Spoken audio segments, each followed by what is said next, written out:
love when you're just checking out bands that you never heard of, small bands, maybe a few thousand views, and you go, I need to talk about this. Well, I need to talk about this.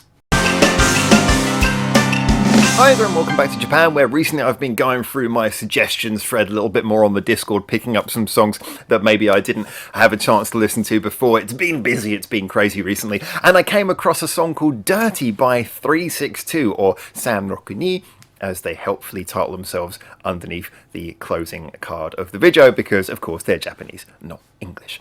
Anyway, this was really interesting. Let's get into breaking it down. So what is this song? Well, at its core, what we're looking at is a loud, abrasive rock song. But it's a little bit different from a lot of the loud rock songs that we've been hearing over recent. And I will get into breaking down why a little bit more as we go through this review. But basically, we've got a very heavy riff, which is based from an open note and then sort of hitting the frets to go up. You know, it's a very sort of root-based riff. We've got some big, loud drum beats. We got a pulsing synthesizer in the background that's kind of like doing a rave sound. I mean, it always all very much about intense. There's a lot of distorted sounds in there. It's definitely supposed to give you this grungy but very powerful feeling. But the interesting thing is, over the top of that, we have a nice singing voice where she's singing kind of not with any grit. She's singing with more of a sort of an angsty tension, but not one of those voices where she holds back and sings from the lungs like so many singers do. She's singing properly from a diagram. There's some big notes in there. There's a big chorus, but at the same time, always feeling a little bit on edge. Some notes that trail off at the end, things like that. I like the fact that this song isn't just loud for the sake of it. It feels like it genuinely wants to convey an element of being sort of dirty and distorted from tension rather than just from some generic feeling of rage and anger like you'd get from maybe a slightly less intricate rock song. So what really sets it apart from its peers? Well, to be honest, we've heard a lot of songs recently that have been from rock bands in a traditional rock formation, and I've got nothing against that. It's great. You've got bands like Band-Maid, absolutely love that. Trident, absolutely love Trident. You've got all these kind of bands going up. But it's interesting occasionally when we hear a heavy rock band do something slightly different. Now, of course, you could say we have different things on that aspect. We've got things like Hanabier, we've got things like Passcode, but a lot of that is trying to sort of meld different genres together.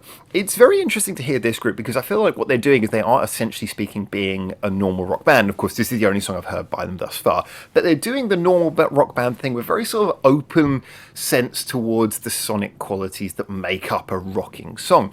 As I mentioned, the fact that the voice of the singer is so powerful, but at no point does it go gritty. You don't ever hear her voice sort of breaking into a snarl or anything like that. She conveys it more, as I say, with those slight curved pitches occasionally, with the sort of way that she sings loud and with power, even though she perhaps hasn't got the most powerful voice. It's the fact that they use that sort of pulsing like rave synth in the background, but it's used sparingly. It's used there just to sort of back up the guitar and leave the guitar not sounding too thin on its own. It's all about using the sounds carefully and cautiously, as abrasive and loud as the sounds may be. The distortion on the guitar, for example, it is very distorted. It's a very rough sound, but they could have gone rougher.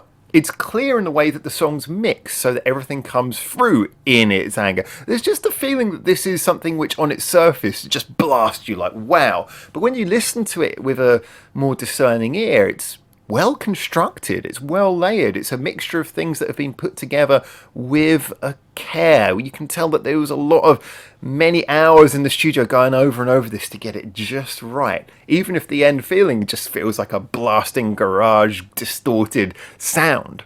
I have to give some credit as well for the music video. The music video was kind of interesting, really nicely filmed. They clearly did it all in a live house, starting with those steps. If you've been to a Tokyo live house, they're almost all in basements. You know that feeling of walking down there with all the posters either side. It starts from there. There's a lot of walking around the venue, the way they're sort of all scattered around the venue, like lying on the bar, sort of picking up drinks that, again, if you've spent any time in Japan, like obviously I live here, but if you spent any time in Japan, you probably recognize some of these drinks. It was nice because it felt very real, very much like, yeah, it felt like a Japan live house in a way that was kind of, the atmosphere was all there. So I really enjoyed the video as well. The band clearly are not at all a problem in front of the camera. They were really good at sort of showing that punk personality in front of the camera as well, which was great. It moved well, it was colourful, it was bright. Even though it was a rock video, it was bright and colourful. Yeah, for me, I like that. Again, it made it all the more engaging. So in conclusion, I would definitely want to check out more of this band. Admittedly, when the song did start, it started off with her just listing a bunch of day names, and I thought, are we going to get a cover of Friday by Rebecca Black here?